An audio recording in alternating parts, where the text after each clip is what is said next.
Bagaimana jika kamu bisa mengetahui sisa detak jantungmu untuk hidup?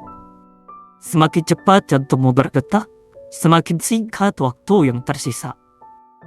Itulah yang dialami Hatsu Takagi. Ia mengidap penyakit jantung langka yang memaksanya menggunakan alat untuk memantau setiap detak jantungnya. Hatsu Takagi, seorang murid pindahan di sekolah pedesaan ini, selalu terlihat menyendiri. Selama bersekolah, ia tak pernah bergabung atau bersenang-senang dengan siapapun. Hanya diam dalam dunianya sendiri. Hal ini terus menjadi teka-teki di benak Hato Iijima, sang tokoh utama dalam cerita ini. Berbanding terbalik dengan Takagi, Iijima adalah anak SMA yang penuh warna. Ia mewarnai rambutnya saat masuk SMA agar terlihat berbeda dan menarik perhatian. Ia juga aktif di ekstrakurikuler band, menjalani kehidupan sebagai remaja biasa yang ceria dan penuh energi. Namun, entah kenapa, Iijima merasa sedikit tertarik pada Takagi. Dari bangkunya, ia sering memandang gadis itu diam-diam, mencoba memahami kesendirian dan misteri yang mengelilinginya. Setiap hari, Takagi tak pernah berbicara dengan siapapun. Setelah pelajaran ia langsung bergegas pulang. Dan saat pelajaran olahraga, ia hanya terduduk diam, menonton murid lain yang beraktivitas. Rumor beredar bahwa kondisi tubuh Takagi buruk. Namun tak ada yang tahu kebenarannya. Ia benar-benar misterius. Dan itulah yang membuat Iijima sedikit tertarik kepadanya. Suatu hari, Iijima berniat membolos untuk tidur di UKS. Namun, saat ia membuka pintu, tanpa sengaja ia melihat Takagi yang sedang berganti baju. Dengan wajah memerah, Iijima segera memalingkan pandangannya. Namun ada satu hal yang tak bisa ia hindari. Sebuah alat yang terpasang di dada Takagi menarik perhatian Iijima. Itulah awal yang mengubah hubungan mereka. Kejadian itu membuka mata Iijima pada kenyataan yang selama ini tersembunyi. Singkatnya, mereka berbicara di atap sekolah, dan Takagi akhirnya menjelaskan tentang penyakit yang dideritanya. Ia bertanya pada Iijima apakah ia tahu tentang penyakit detak waktu. Secara teori, itu adalah serangan jantung ringan akibat detak jantung yang tidak normal. Sebuah kelainan otot jantung yang tidak bisa diklasifikasikan. Iijima menjawab bahwa ia pernah mendengar tentang penyakit itu, karena beberapa tahun lalu, seorang artis terkenal meninggal akibat kondisi yang sama, ucapnya. Takagi melanjutkan penjelasannya, mengatakan bahwa penyakit ini menyerang 1 dari 1 juta orang. Penyakit langka yang penyebabnya masih belum diketahui. Ia menambahkan, tahukah kamu bahwa detak jantung setiap orang ini sudah ditentukan? Namun, orang yang terlahir dengan penyakit ini hanya memiliki sedikit detak jantung yang tersisa. Takagi sambil menyerahkan ponselnya, meminta Iijima untuk mengarahkannya pada alat yang terpasang di dadanya. Di layar ponsel, muncul monitor yang menunjukkan kondisi detak jantungnya serta sisa detak jantung yang tersisa. 220 juta, ujar Takagi, menunjukkan angka yang tertera di layar. Itulah sisa detak jantung yang dimilikinya. Ia melanjutkan, mungkin terlihat banyak, tapi jantungku hanya akan bertahan sekitar 6-7 tahun lagi. Alat ini tidak hanya menghitung detak jantungnya, tapi juga membantu menjaga agar jantungnya tetap berdetak. Karena kondisi ini, ia dilarang melakukan olahraga yang berat, karena setiap detak yang semakin cepat hanya akan memperpendek umur yang ia miliki. Iijima yang mendengar cerita Takagi yang begitu berat hanya terdiam, merasa iba dan kasihan. Namun, di sisi lain, ia menyadari sesuatu. Takagi ternyata bisa berbicara begitu banyak, tidak sependiam yang ia kira selama ini. Iijima terkejut, mengapa Takagi malah menceritakan hal ini kepadanya. Takagi merasa percaya kepada Iijima, menganggap Iijima bukanlah orang yang sejahat itu. Di lubuk hatinya, Takagi sebenarnya sangat ingin bergaul, dekat dengan orang-orang, dan merasakan kebahagiaan seperti remaja pada umumnya. Namun, ia tahu waktu yang tersisa begitu singkat. Jika akhirnya aku harus pergi dalam beberapa tahun, pikirnya, kenapa tidak sekalian menikmati hidup dengan sepenuh hati, melakukan hal-hal yang membuat jantungku berdegup kencang. Ia mengucapkannya dengan wajah yang pasrah, seolah menerima kenyataan yang tak bisa dihindari. Meski ia menginginkannya, Takagi tidak pernah bisa melakukannya. Takutan akan waktu yang semakin berkurang membuatnya ragu, dan ia memilih untuk tetap menjalani hidupnya dengan tenang. Meskipun di balik itu, ada keinginan untuk merasakan kebebasan sebelum waktu yang tersisa telah habis. Mendengar itu, Iijima terdiam sejenak, mencoba memahami perasaan Takagi. Takagi merasa telah berbicara terlalu banyak. Buru-buru menyuruhnya melupakan percakapan mereka dan merahasiakan semuanya.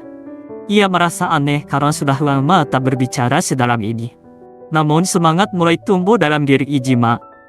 Ia bertekad untuk membantu Takagi mewujudkan keinginan terdalamnya apapun itu. Takagi hanya diam, menatap Iijima dengan keheranan. Ia tak menyangka ada seorang yang begitu tulus ingin membantunya. Meskipun mereka baru saja mulai berbicara. Itulah awal mula kehidupan Takagi mulai berubah. Ia mulai dicoba hal-hal yang sebelumnya tak pernah ia rasakan.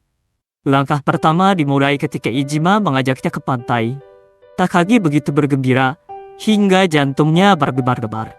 Tak tahu apa yang harus ia lakukan di tempat yang begitu asing namun menyenangkan ini.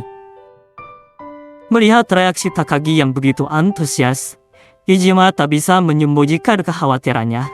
Ia bertanya-tanya apakah keputusan ini benar-benar baik bagi kondisi Takagi. Namun, Takagi dengan tenang meyakinkan Iijima bahwa semuanya baik-baik saja. Ia mengungkapkan rasa senangnya yang tulus, mengatakan bahwa Iijima adalah satu-satunya yang benar-benar pengertian kepada dirinya. Sambil mengucapkan rasa terima kasih, ia tersenyum manis. Melihat itu, Iijima langsung tersipu malu. Wajahnya memerah. Ia tak menyangka senyuman Takagi bisa seimut itu. Ia bersyukur karena segera mengungkapkan kekhawatirannya dengan jujur. Dan ia siap membantu apapun jika Takagi memerlukan sesuatu. Takagi yang penasaran bertanya nama lengkap Iijima, karena selama ini ia hanya tahu nama belakangnya saja. Iijima pun menjawab bahwa namanya adalah Hato Ichiba. Pendengar itu, Takagi langsung teringat pada burung merpati yang suaranya khas, popo-popo, dan tak bisa menahan tawa. Ia akhirnya memahami kenapa teman-teman di kelas sering memanggil Iijima dengan sebutan popo. Dalam bahasa Jepang, Hato berarti burung merpati. Dan orang Jepang sering mengasosiasikan suara merpati dengan popo-popo. Hal itu membuat momen mereka dipenuhi tawa ringan dan kehangatan. Dan begitulah musim panas mereka berdua dimulai. Selama musim panas, mereka menghabiskan waktu bersama, melakukan hal-hal yang menyenangkan dan penuh tantangan. Hal-hal yang sebelumnya belum pernah Takagi rasakan. Salah satu momen tak terlupakan adalah saat mereka pergi ke taman hiburan untuk menaiki roller coaster. Meskipun diliputi rasa takut, Takagi tidak bisa menyembunyikan kegembiraannya. Ia begitu semangat, dan senyumnya yang cerah membuat Iijima merasa semua usaha ini benar-benar berharga. Hal pertama yang mewujudkan Iijima saat menghabiskan waktu bersama Takagi adalah betapa berbeda image-nya dari apa yang ia bayangkan. Di sekolah, Takagi dikenal pendiam dan suram, tetapi sebenarnya ia adalah gadis yang ceria, penuh energi dan suka berbicara. Ia sering bercanda dan tertawa pada hal-hal sepele yang bahkan tak penting, menunjukkan sisi dirinya yang sangat hangat dan hidup. Namun, di antara semua kejutan itu, yang paling mengejutkan Iijima adalah fakta bahwa Takagi belum pernah memakan es krim. Ia berkata bahwa es krim tidak baik untuk tubuhnya. Sebuah pernyataan yang membuat Iijima terkejut, mengingat betapa sederhana dan umum hal itu bagi kebanyakan orang. Iijima pun memaksa Takagi untuk mencoba es krim miliknya. Ketika Takagi akhirnya mencicipinya, ia terkejut dengan rasanya yang begitu enak. Saking nikmatnya es krim itu bahkan muncrat kemana-mana membuat Iijima tampak sedikit marah.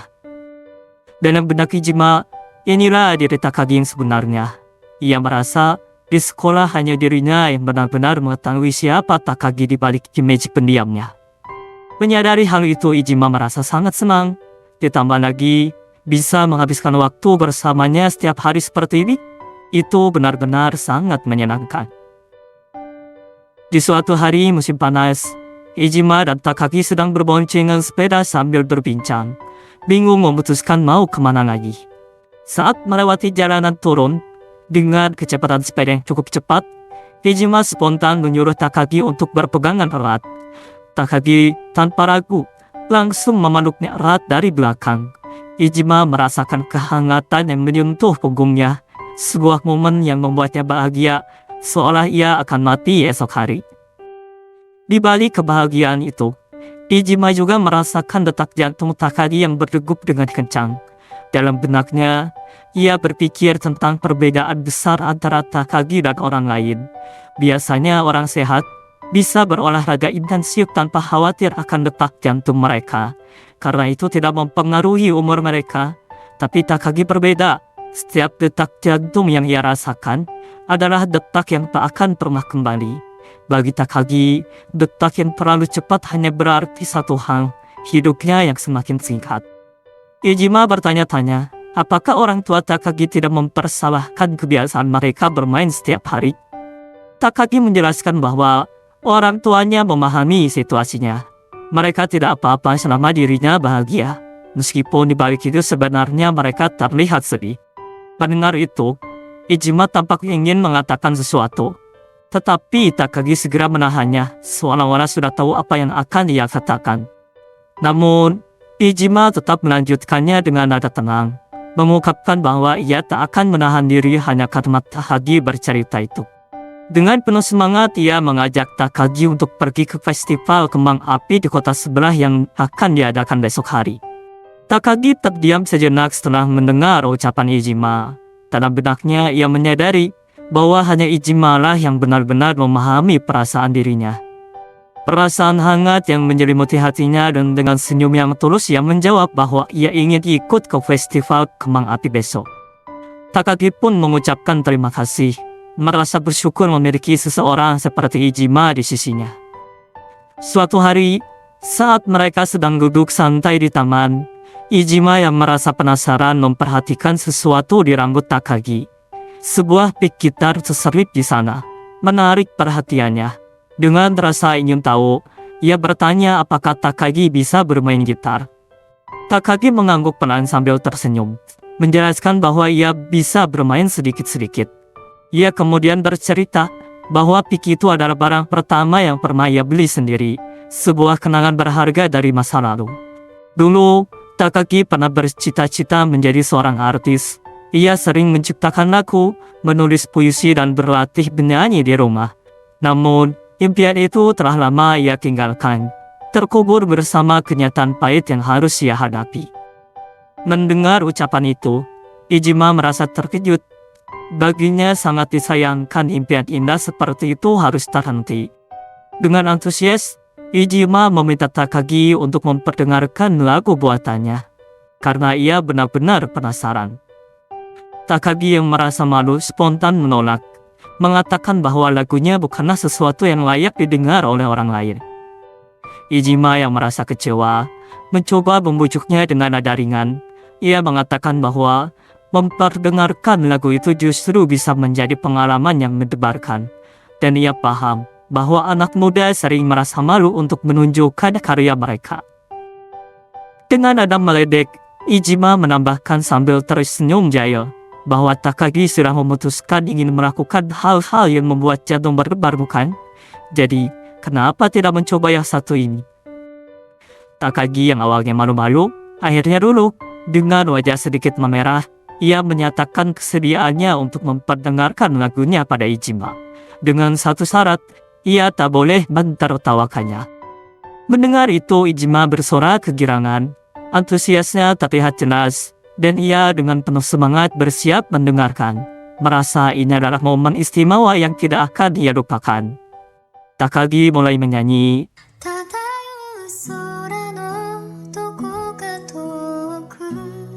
Suaranya lembut penuh perasaan.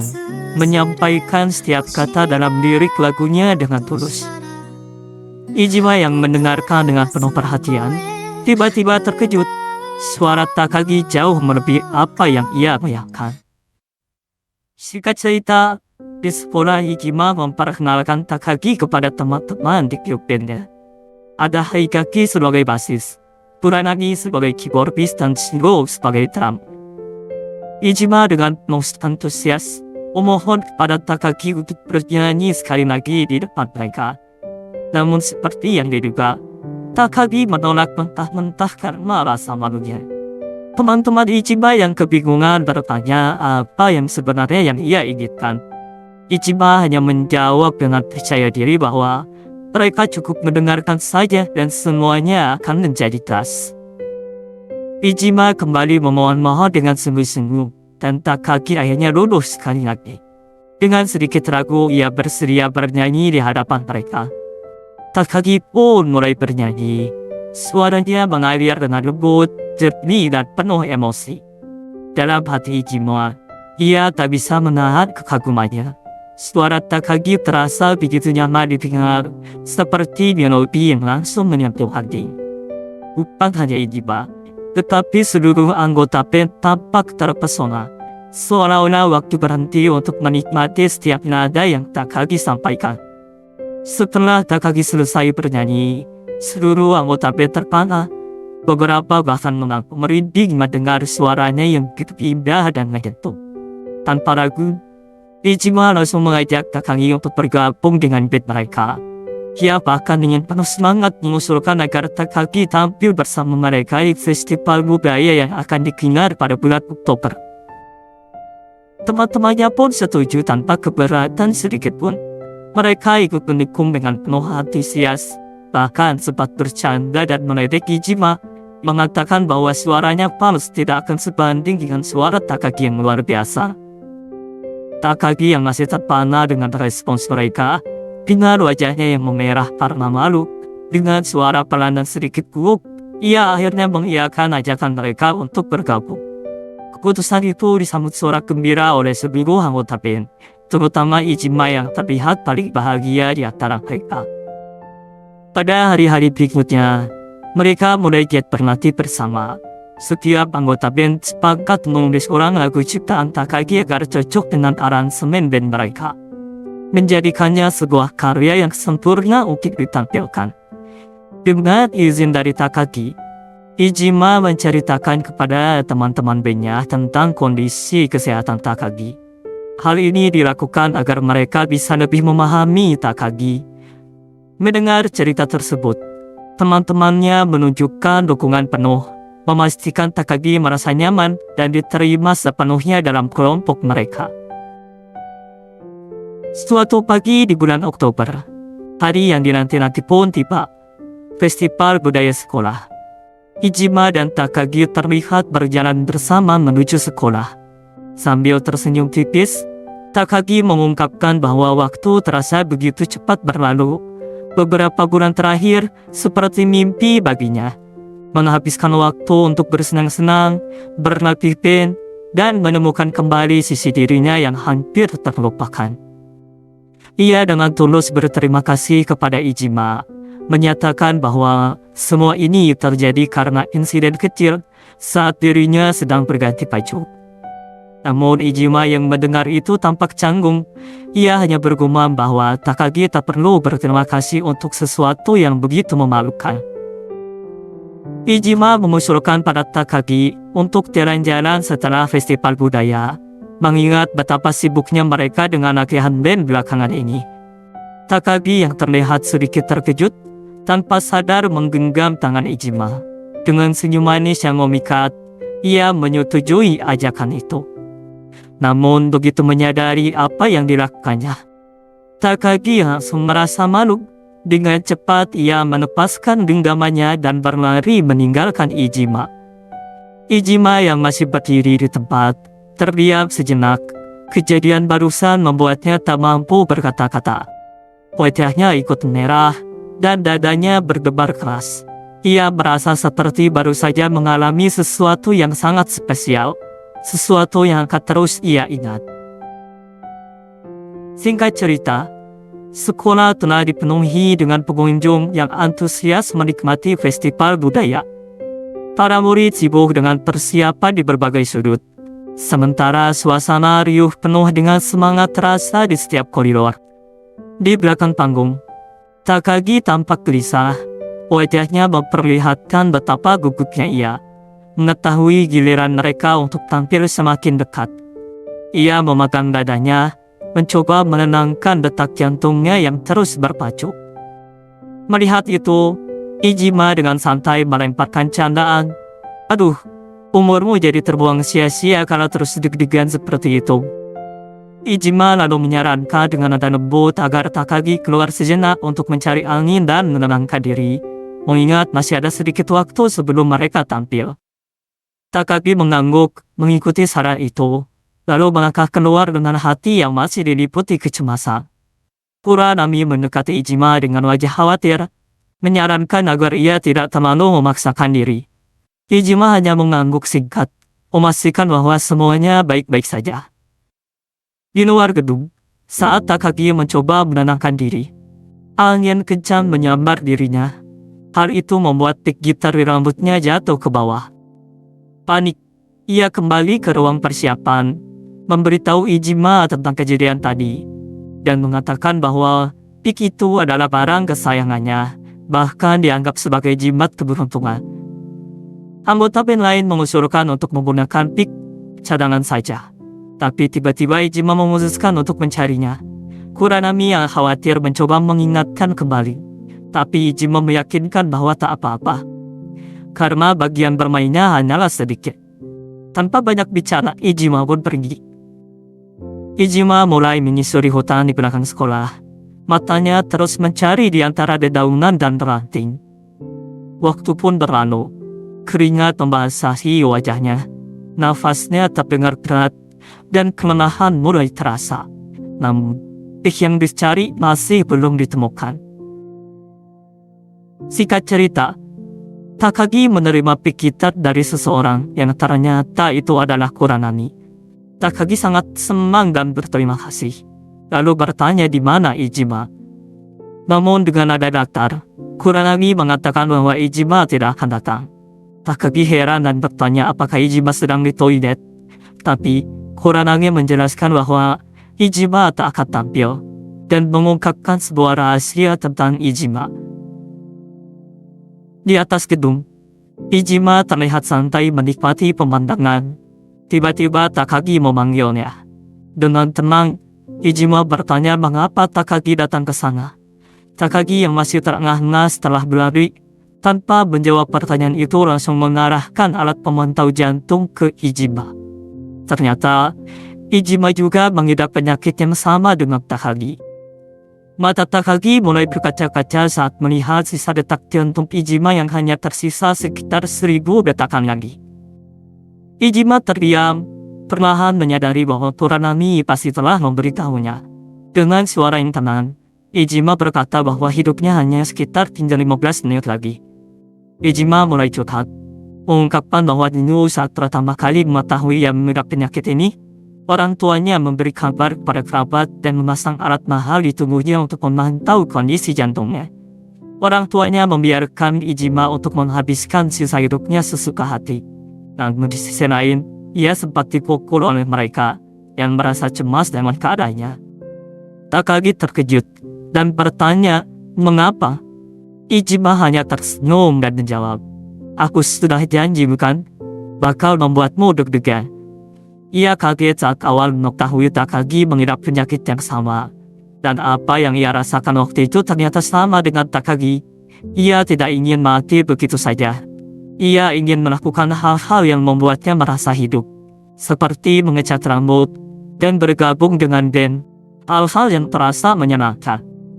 Itulah mengapa Ijima ingin mendukung Takagi, karena berkatnya, hari-harinya menjadi jauh lebih berarti dan menyenangkan.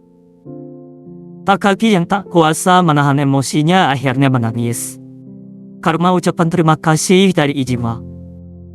Ijima, meski kelelahan, mengungkapkan bahwa sebenarnya ia ingin ikut tampil. Tapi ia merasa tadi sudah banyak berlari, sehingga ia kelelahan untuk tampil. Takagi menyela dengan marah, memanggil Iijima bodoh, lalu dengan cepat menghampirinya dan memeluknya dengan erat. Ia berkata, ingin tetap bersama Iijima tak peduli apa yang terjadi. Namun Iijima dengan tegas menjawab, kau bicara apa? Untuk apa kita latihan setiap hari jika tidak tampil? Menyanyi di depan banyak orang adalah hal yang bisa bikin deg-degan, dan aku akan mendengarkan suaramu dari sini. Dengan penuh keyakinan Iijima menambahkan, biarkan aku mendengarkan suaramu, Takagi. Di aula, para penonton telah memenuhi tempat duduk, menunggu dengan antusias penampilan berikutnya. Di belakang panggung, Takagi kembali bergabung dengan anggota bandnya. Kuranami yang segera memahami situasi dari ekspresi Takagi, menanyakan kabar singkat sebelum memberikan pandangan pengertian. Tanpa banyak berkata, Kuranami mengajak Takagi bersiap untuk tampil. Mereka mulai memainkan sebuah lagu. Alunan nada pertama segera memenuhi aula, menarik perhatian para penonton. Di bangku penonton, beberapa siswa terlihat saling berbisik, penasaran dengan sosok wanita yang berdiri di tengah panggung bersama band. Dan yang lainnya letuk, bukankah itu Takagi anak dari kelas 2? Tatapan mereka tertuju pada Takagi, murid yang dikenal pendiam, kini tampil memukau dengan suara yang mengalun indah, memenuhi ruangan dan menghipnotis semua orang yang mendengarnya. Iijima yang masih di atas gedung sekolah terduduk, mendengarkan alunan musik yang indah. Ia berkhayal, seandainya tadi ia berciuman, mungkin akan lebih baik lagi. Dirinya sangat payah, pikirnya. Di detik-detik terakhirnya, Iijima terbayang-bayang akan momen-momen indah yang pernah ia lalui bersama Takagi.